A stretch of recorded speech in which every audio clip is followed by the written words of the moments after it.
Ինչպես ենք պաշտպանվում շոկից, ահա այսպես լայֆ խակ սառույցը դնում ենք այստեղ եւ փչում է սառը օդ։ Քանի որ եթե սա չտեղադրվի այսպես, անընդհատ տաք օդ է փչում սենյակում, որովհետեւ ջերմաստիճանը շատ բարձր է Ֆրանսիայում։ Հասնում է մինչև 41 աստիճան, 35-ից 41 աստիճան է ներկապահին։ Այսպիսի շոկ մեկ էլ եղել է 1970-ականներին։ Ինչպես այն ժամանակ, նույնպես էլ հիմա Ֆրանսիան պատրաստ չէր այս շոկերին, բնակիչները նույնպես սպառվել են բոլոր այսպիսի վենտիլյատոր ոնց են ասում, բոլորը սպառվել են խանութներում, կայքերում, գնում են մարդիկ, որ ինչ որ ձևով մի բան հայթայթեն հովանան, չի ստացվում, շատերն էլ բիզնես են անում։ Պիտի թույլ չտան էլի մի հատից ավել գնեն, որ մյուսներին էլ հերթ հասնի։ Ուրեմն այս սառույցը վայրկյանապես հալվեց։ Ակցիոնում վաճառում են հենց այսպիսի վենտիլյատորներ, որը սառույցով է աշխատում, բայց ովքեր գնել էին, գող չէին։ Դրա համար մենք ինքներս արեցինք այս լայվ խաղը եւ ռեզուլտատը, արդյունքը ստացանք, հովանում ենք, զովանում ենք, սառը օդ է փչում հիմա, հաճելի է։ Սա էլ մեր ստեղծած կոնստրուկցիան հարմարեցրել ենք, ինչ որ պատնեշ ենք ստեղծել, որ այս սառույցները տեղադրենք, վայրկյանապես հալվեցին, հենց նոր եմ դրել այստեղ։ Ահա այսպիսի շոկ է։ Հայաստանին այլ շոկ է, մենք Հայաստանից ենք եկել, գիտենք, բայց այստեղ խոնավ շոկ է, չոր շոկ չի։ Համ խոնավությունն է բարձրացել, համ ջերմաստիճանը, դրա համար երկուսը մեկում անտանելի է։ Ահա այսպես լայվ խակ, որ փորձեցի ձեր հետ կիսվել։ Այս շոկերին գուպին էլ չի կարողանում դիմակայ վենտիլյատորի դիմացն է նստել եւ հովանում է։ Շոկ է, շատ շոկ է։ Գուպին էլ քուրքը հագին, էլ չի դիմանում ոչ մի կերպ։ Չի էլ թողում մոտենամ, սիրեմ, շոյեմ, շոքում է, նեղվում է շատ։ Ասում են ավելի է բարձրանալու ջերմաստիճանը, տվյալ պահին մեր մոտ 41 աստիճան է, Եվրոպայի համար դա շատ բարձր ջերմաստիճան է, անգամ Հայաստանի ուր մնաց Եվրոպայի, որտեղ կլիման մեղմ է, շատ մեղմ է եւ բնակիչները սովոր չեն շոկերին։ Մենք դե Հայաստանի արևին ծանոթ ենք, բայց այստեղի շոկը խոնավ շոկ է, տարբերիչ է։ Փորձում ենք մի կերպ հաղթահարել այս շոկը, տանից դուրս չենք գալիս գրեթե, իջացված է ժալյուզները, փակված է վարագույրները դեկորատիվ, որպեսզի շատ արև ներս չներթափանցի։ Ահա այսպես։ Դիմակայենք շոկերը, մյուս շաբաթվանից արդեն կհովանամ։ Գաղտնիք չի շոկերից պաշտպանվելու ամենակարևոր միջոցը դա ջուրն է, շատ հեղուկներ խմելը, կապ չունի սառը, սենյակային, շատ սառն էլ մի բան չի, եւ հյութերը, ջրեղեն շատ է պետք օգտագործել, ինչպես նաեւ պաղպաղակներ, ահա այսպես մի կերպ փրկվում ենք այս շոկերից, եւ սա էլ ձեռքի հետ կատարված գնումներն են, շոկերին առանձնապես բան պատրաստելու ցանկություն էլ չկա, որպես սպիտակուց կստանանք այս ռաբերը, աղցան կպատրաստեմ եւ ջեռոցը մի 10 րոպեով կմիացնեմ այս հավի նագետները կտաքացնեմ ու պիցաները, բայց ես սրանց վրա միշտ ավելացնում եմ երշիկեղեն, տանը ինչ կա, սառնարանում ավելացնում եմ սունգլոլիկ, երշիկեղեն, որտեղ տոմատ է քսած վրան ու պանիր, մի թեթև ծորկա արած, եթե աղացած միս էլ է լինում ավելացնում եմ, դառնում եմ լամաջո, 4 հատ է մեջը, այս պիցա չի կարելի ասել, լոշիկներ ենքան բարակ են, կարելի է բացել մարգարիտա պիցան կիսադատարկ վիճակով։ Ընտանեկան փաթեթ է կարելի է ասել, բայց լրիվ լոշիկներ, ահա այսպիսի ինչ որ լոշիկ, տոմատ ու թեթևակի պանիր է ծորկա արած, ես վրան կավելացնեմ երշիկեղեններ ու այլ պաների տեսականի, ինչ որ կա սառնարանում։ Lidl խանութից արված գնումներ են եւ այս օրերին Lidl-ում վաճառվում է վենտիլյատոր ոնց է հայերեն հիշեցրեք, խնդրում եմ, մոռացել եմ այս պահին միտքս չի գալիս, գլուխ ջարդոցի, իրար ծեծելով, տփելով, զոր բայությունով բոլորը ուզում են վենտիլյատորները արագ առնեն, մեծ հերթեր է կուտակված, մինչև խանութը բացվել է, արդեն խանութի մոտ հերթ են պահում, հերթագրվում, երբեմն իրենց ծանոթներին խցկում արանքները, այդպես էլ է լինում, կամ փորձում են առաջ անցնել ու այդպես ծեծկրտուկ սարքել։ Ամբողջ Ֆրանսիայի լուրերով դա են ցույց տալիս, սա իսկապես գովազդ կլինի Lidl-ի համար, այդ ռոլիկները անդադ պտտվում են ԶԼՄ-ներով եւ Lidl-ի համար մեծ գովազդ կլինի, որ վաճառվում է այնտեղ այդ ապրանքանիշը եւ շատերը կայցելեն, միևնույն ժամանակ ուրիշ գնումներ էլ կկատարեն եւ նաեւ սպիտակ գովազդ աշխատեց իրենց օգտին, որովհետեւ ամբողջ մամուլը այդ մասին է խոսում եւ ակտուալ թեմա է Lidl-ի վենտիլյատորները, հիմա մտեք Google-եք, տեսեք ինչ է կատարվում։ Իսկ մենք լավ էր, անցյալ տարի էինք գնել, կայքով էինք գնել այդ վենտիլյատորը եւ այս տարի խնդիր չունեցանք։ Շատ մարդիկ կան, որ չունեն վենտիլյատորներ ու այդ շոկերին 41 աստիճան շոկին առանց վենտիլյատորի նստեն, եղել են իհարկե ուշագնացության ու մահվան դեպքեր, շատ ցավալի է, բայց դե ինչ արած, սա լավերի տեսա է ֆրանսիական իրականությունը, շատ ուժեղ ցրտին, այդ բքին, սառնամանիքներին, մեկ է շատ շոկերին իրանք չեն դիմանում, իսկապես չեն դիմանում, ինչ լավ է, որ մենք կոփված ենք, չէ, պողպատից մարդիկ ենք։ Հայաստանում եւ ցուրտն է շատ ուժեղ, եւ շոկը, ու էլի շատ բաներ, որոնք դիմակայել ենք ժամանակին, անգամ 90-ականներին երկիրը պահեցինք, երբ բոլորն էին լքել երկիրը, բայց այսօր այդ մարդիկ վերադարձել են, վայելում են Հայաստանը, ովքեր լքել էին, գնացել էին տաք երկրներ, հենց 90-ականներից սկսած, բայց մենք այդ ցուրտ ու մութ տարիներին պահեցինք Հայաստանը եւ հետո հանգամանքներից ելնելով ամեն մեկը մի պատճառով դուրս եկավ, որովհետեւ շատ խնդիրներ էին ծագել, թե առողջական, թե տնտեսական, հեշտ չէ քայքայված տնտեսությունը պահպանել Հայաստանում, խիստ մի դատեք դրսի հայերին, այդպես է ստացվել, դե հիմա ինչ արած։ Հայկական խանութի գնումներն են լավաշ, պանրիկներ, պաղպաղակների տեսականի, սենդվիչ պաղպաղակը ստացել են, նաև գիլաս տեղական ալզասյան, շուտով կստանան հայկական ծիրան, բայց այս կեղասը ալզասյան է, շատ քաղցր է, համտեսեցի հենց նոր եւ արևածաղիկ, այս ամենի դիմաց ընդամենը 13 արտիկլի համար վճարել են 23 եվրո։ Շտապեք, արմարկետից գնելու կեղասները քաղցրահամ, ինչպես նաև հայկական լավաշը ու նաև համեղ ռուսական պաղպաղակները։ Մի պուճուր գնումներ Օշանից, Starbucks-ի կաֆե լատան է այստեղ հետաքրքիր, այս մուսը շատ համեղ է այս տեսակը եւ այս յոգուրտները շատ համեղ են իսկապես, արտակարգ համեղ յոգուրտներ են այս սրանք։ Եվ վերջապես սպիտակ ձու ամենավորակյալ ձվերը, առաջի սորտի, լավ է, որ այս անգամ կար Օշանում, միշտ չէ, որ լինում է, ես գերադասում եմ սպիտակ ձվեր։ Մաքուր է, երբ կոտրում ես, մեջը ոչ մի այրան գնդիկ, ոչ մի սև հատիկ չի լինում, դրա համար գերադասում եմ այս սպիտակ ձուն ես, կատեգորիա A, այսինքն ամենաբարձր որակյալ ձուն է սա։ Ափսոս, որ միշտ չի լինում արկա։ Այսքան փոքրիկ գնումներ։ Ահա կրկին փաթեթ եմ ստացվել, եկեք բացենք ու տեսնենք ինչ կա ներսում։ Այստեղից փորձեցի բացել, միգուցե ստացվի, բայց պահող բան կա, սկոչ կա։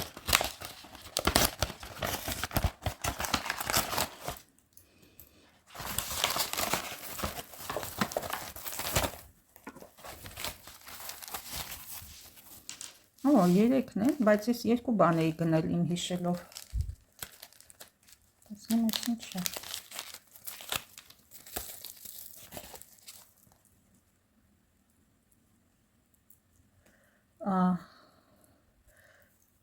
Սա պուճուրիկ բրոշ է, այս տիպի էլի ունեի, չեխական, երևի թե կկրեմ երկուսը միասին, սիրում եմ սենց փոքրիկ բրոշներ, փականը նայեք, տրոմբոնային է փականը, տեսեք որքան գեղեցիկ են փայլում կրիստալները, Կրիստալները չեխական են, իսկ բրոշը ֆրանսիական ծագում ունի։ Այո, շատ երկրներ գնել են Չեխիայից, գնում էին ժամանակին չեխական կրիստալներ, պատրաստելու նմանատիպ բրոշներ, զարդեր։ Մի խոսքով ֆրանսիական բրոշ, չեխական կրիստալներով շատ գեղեցիկ բրոշ է։ Կարծես փաթիլ հիշեցնի, այնպես չէ։ Ուրեմն այս չափի բրոշներ մի քանիսը ձմեռային փուլերի վրա միաժամանակ տեղադրելիս թեկուս օձիքի շրջանում վզի բացվածքի մոտ, թեկուս տեղ-տեղ տեղակայված, շատ գեղեցիկ են, անգամ պատրաստի վիճակում խանութներում շատ է ինձ հանդիպել նմանատիպ եւ թիշորթեր, եւ բլուզներ, եւ գործվածքային հագուստներ, որոնց վրա տեղադրված է այսպիսի զարդեր։ Հագուստների վրա մի քանիսը միաժամանակ, ասենք վզի բացվածքի մոտ կամ շորիկների վրա տեղակայված են նմանատիպ էլեմենտներ։ Հիմա տեսնենք այստեղ ինչ կա։ Ես ինքս էլ նմանատիպ բրոշները միշտ օգտագործում եմ մի քանիսը միաժամանակ հագուստների վրա եւ փաստորեն այդ նույն իդեան կիրառում են դիզայներները հագուստներ ստեղծելիս, հաճախ է նկատվում, եթե անցնեք խանութներով կնկատեք եւ փուլերի վրա եւ շորիկների ցանկացած տիպի, անգամ վերջերս հանդիպեց շալվարիկների վրա խանութում եւ կիսաշրջազգեստների, ուղղակի չեմ նկարել։ Եթե նախկինում միայն փուլերի վերնահագուստների վրա էր նկատվում այսպիսի փոքրիկ դետալներ, հա, հիմա արդեն ներքևի շորերի վրա էլ է նկատվում։ Դա մի ուրիշ հարց է, որքանով երկար կծառայի այդ իզդելյան, թե ոչ, որտեղ ներքևի մասը ավելի շարժունակ է։ Ինչ շքեղ բրոշ է, հապա մի նայեք ինչ շքեղ բրոշ է, այս ինչ գեղեցկություն է, մամա միա, այս ինչ գեղեցկություն է, նայեք եւ հապա, այն համ բրոշ է, համ դրես կլիպ է, այսպես բացվում է, առանց թեկուս այս բանը արձակելով։ Հիմա կարող է հարց առաջանալ, եթե կա այս ասեղը բրոշի, ինչու են տեղադրել այս մեխանիզմը։ Նախ հնում այս մեխանիզմը կիրառվել է որպես դրես կլիպ մորթե մուշտակների համար, որովհետև նախկինում ավելի շատ էին կրում մորթե մուշտակներ, հենց բնական, որպեսզի մորթին չծակեին, այսպիսի դրես կլիպներով էին ամրացվում մորթե մուշտակների վրա։ Ինչպես նաև կարելի է այսպես ամրացնել գրպանի հատվածում կամ կոշիկների վրա են ամրացրել ավելի փոքրիկ մոդելները։ Տարբեր կերպերով կարելի է կիրառել։ Հիմա ես սա գնել եմ որպես կոլեկցիոնի նմուշ, որովհետև համարակալված է, ինչպես տեսնում եք։ Ահա։ Եվ ես ինքս չեմ կարծում, որ այս բրոշը կկրեմ միգուցե եւ կրեմ, չի բացառվում, բայց համենայն դեպս կոլեկցիոնի կտոր է։ Ես ավելի հաճախ նմանատիպ կտոր զարդերը պահում եմ, հավաքում եմ իմ կոլեկցիայում, քան կրում եմ։ Շատ հին բրոշ է, 1940-ականներ մինչև, այսինքն կարող է լինել 30-ականներից մինչև 40-ականներ, բայց տեսեք ինչպես է փայլում կրիստալը, ինչպիսի դաջվածք ունի։ Հիմա այսպես չեն անում, հարգելիներս, հիմա այսպես չեն անում։ Բնականաբար կամերայից դուրս ավելի ուժեղ է փայլում այն, դա հասկանում եք, որ կամերան ողջ ուժով չի փոխանցում այս փայլը, բայց շատ գեղեցիկ է, շատ ճոխ է, ադամանդի պես փայլում է, լույսի հետ խաղում է, պատշգամբում ավելի ուժեղ է փայլում։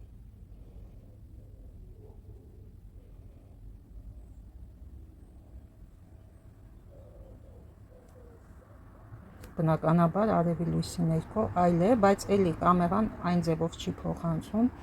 ինչպես ես եմ տեսնում, ձեզ նույն կերպ չի փոխանցում։ Դնեմ այստեղ մեր այբուբենի տաղերի վրա։ Սա հավանաբար նվեր է, ես երկուսն եմ պատվիրել։ Տեսնենք ինչ է սա։ Ով կպատկերացներ, որ այսպիսի նվեր կստանամ։ Թագ։ Թագերը շատ հազվադեպ են հանդիպում ինտերնետային պլատֆորմում եւ այսպիսի անակնկալ, որ նվեր կստանամ, հաճելիորեն զարմացրեց ինձ։ Տեսեք որքան փոքրիկ է, բայց շատ հին զարդ է, անտիկ զարդ է։ Թագը ընդհանրապես շատ հարկի մոդել է վինտաժային աշխարհում։ Եվ կոլեկցիոներները թագերի համար գլուխ են ջարդում, այսպես ասած, կոպիտ ասած, բայց նայեք ինչքան հաճելի է, որ նվեր եմ ստացել։ Նույնիսկ եթե ես փնտրեի գնելու նպատակով, միգուցե ինձ չհանդիպեր,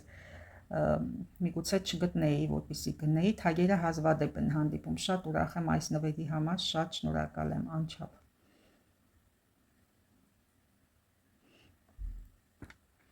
Այս զարդերը բոլորը պատկանում են նույն էպոխայի 30-ականներից մինչև 40-ականներ։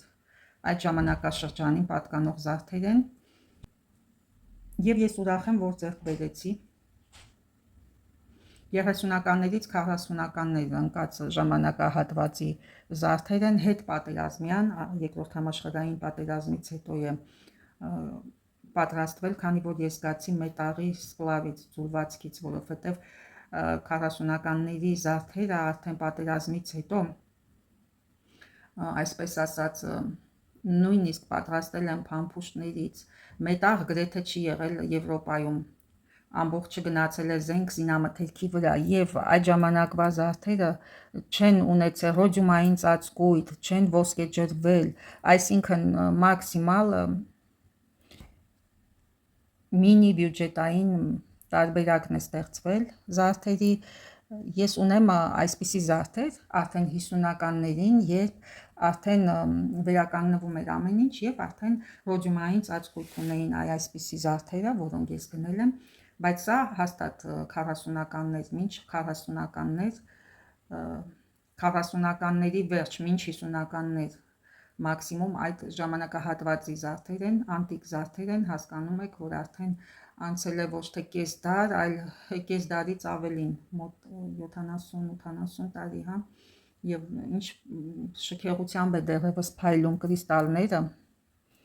աներևակայելի շքեղությամբ, եւ բայց տեսեք կրիստալների փայլը տաշվածքը այս կրիստալների փայլը ինչ յուրահատուկ է։ Այս զարդերը լավ մաքրելուց հետո ես կհամալրեմ իմ կոլեկցիան։ Շատ հաճելի էր, թե անակնկալը, թե այս զարդերը բնականից տեսնելը, ֆոտոներով էլ էր երևում, որ շատ փայլուն կրիստալներ են օգտագործված, շատ ճոխ զարդեր են, բայց բնականից իրոք, որ ավելին էր, սպասվածից ավելին էր, այսպես կարող եմ ասել։ Ես շատ ուրախ եմ։ Կարծում եմ այս շքեղությունը կարողացա արժանագույնս ներկայացնել ձեզ ու փոխանցել այս զարդերի գեղեցկությունը էկրանից այն կողմ։ Կարծում եմ ստացվեց։ Եվ այսպես, սրանք այն պատվերներն են, որոնք ես պետք է հիմա ուղարկեմ ձեզ հետ միասին։ Ցույց տամ առաջին ականջողերը, ամառային ականջողեր են, գեղեցիկ կոլաժ է, այնպես չէ։ Այս ականջողերը ունեն գերմանական ծագում, երևում է այս կորպուսից կլիպսների։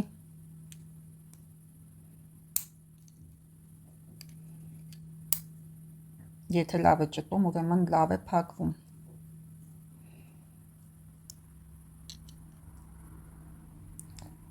Հոյակապ ականջողեր են,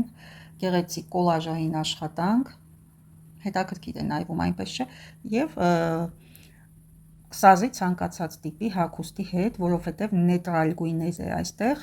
այս ականջողերի հետ հագուստի գույնը ընտրելը կարևոր չէ, որովհետև ցանկացած գույնի հագուստի հետ անպայման կսազի այս ականջողերը։ Շատ լավ ընտրություն է կատարել գնորդը։ Անդրադառնամ այս մյուս ականջողերին, սաղը կովինցի ականջողերն են, պարոդիստի ականջողեր, ժանյակային կատարում եւ նաեւ տրանսֆորմեր ականջողեր, որովհետեւ այս ականջողերը կարելի է կրել ինչպես այսպես, այնպես էլ առանձնացված այս հատվածը դուրս է գալիս եւ առանձին կարելի է փոքրիկ ականջող բազիկ կրել ցանկացած տիպի հագուստի հետ։ Եկեք ուշադրություն դարձնենք մարկիրովկայի վրա։ Ահա, այստեղ պարզ երևում է սաղը կով։ Այստեղ երևում է, եթե նկատեցիք, երկու ականջողի վրա էլ կա դաջվածքը։ Սա հայտնի բրենդ է, ընտանեկան բիզնես է, բյուջետերային թողարկել, սերիական զարդեր էլիտայի համար։ Եվ այս զարդերը հասանելի չեն եղել բոլորին, ես մշտապես պատմել եմ այս ընկերության մասին, այլ միայն հայտնի մարդիկ, ասենք դերասաններ, երգչուհիներ կամ էլիտայի խավի ներկայացուցիչներ են նախկինում օգտվել այս բիժուտերիական ընկերությունից, քանի որ թանկարժեք բիժուտերիա է, մինչ օրս էլ այն թանկարժեք է, բայց կարող են օգտվել բոլորը, իսկ այն ժամանակ բոլորին դա հասանելի չէր, բացի սահմանված արժեքը, այս ականջողերը կատալոգային են եւ սահմանափակ թվով են թողարկվել հատուկ նեղ շրջանակներին սպասարկելու համար, որպեսզի բոլորը չունենան ու չկրեն ահա այսպիսի զարդեր, այլ միայն այն մարդիկ, որոնք ընդգրկված են եղել այդ բարձր խավի մեջ։ Եվ այսպիսի զարդերը միայն մետաղներ չեն, քանի որ ունեն պատմություն, ոչ միայն բրենդի պատմությունը, այլ նաև յուրաքանչյուր ով ճանաչում է ունեցել հասարակության նեղ շրջանակներում։ Սա էլ երկրորդ վերսիան է ականջողի, ինչ տեսքով կարելի է կրել ականջներին։ Այսպես կարելի է կրել, ու այսպես, ենթադրենք գնում եք աշխատանքի, սկզբում դնում եք այս ականջողը, հետո երեկոյան դուրս գալուց ինչ-որ կինոթատրոն կամ ասենք ինչ-որ տեղ եք հրավիրված, ուզում եք ավելի ճոխ տեսք ունենալ, պայուսակից հանում եք սա, ամրացնում եք ու գնում եք ձեր փարթիին։ Մետաղական ականջող է, բայց այնպես է փայլում, կարծես քարերով պատված լինի։ Ահա այսպես տեղադրենք ականջողը ու փաթեթավորենք եւ ուղարկենք, բայց իհարկե մինչ այդ ասեմ, որ գնորդը այնպիսի զարդեր է ընտրել, որ կարող է կրել ոչ միայն ամռանը, այլ շուրջ տարի, օրինակ այս ականջողերը կարելի է կրել աշնանը նույնպես, աշնանային գույների մեջ է, սա ձմռանը նույնպես, կարծես ժանյակային փաթիլ հիշեցնի եւ այդպես շարունակ, եւ բազիկ ականջողեր են, բոլոր տիպի հագուստների հետ կարելի է կրել ինչպես սա, նույնպես էլ այս մյուսը եւ տարբեր չափսերով կարող է կրել իր ամբողջական տեսքով եւ այս փոքրիկ հատվածը միայն։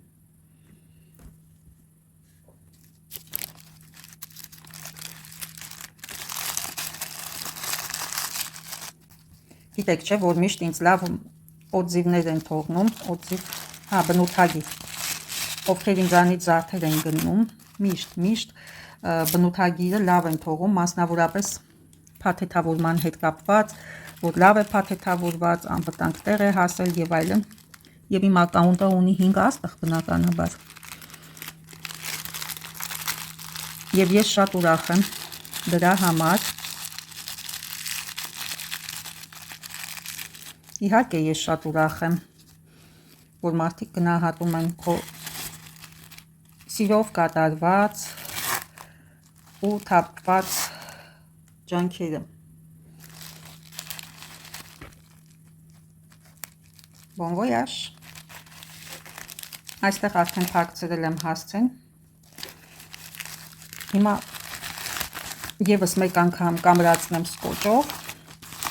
բացի այն, որ այստեղ սոսն ընծվում է, ես սկոճով ամրացնելով հասցեի վրայից եմ գնում եւս մեկ անգամ։ Դե ինչ, մեր փաթեթը պատրաստ է։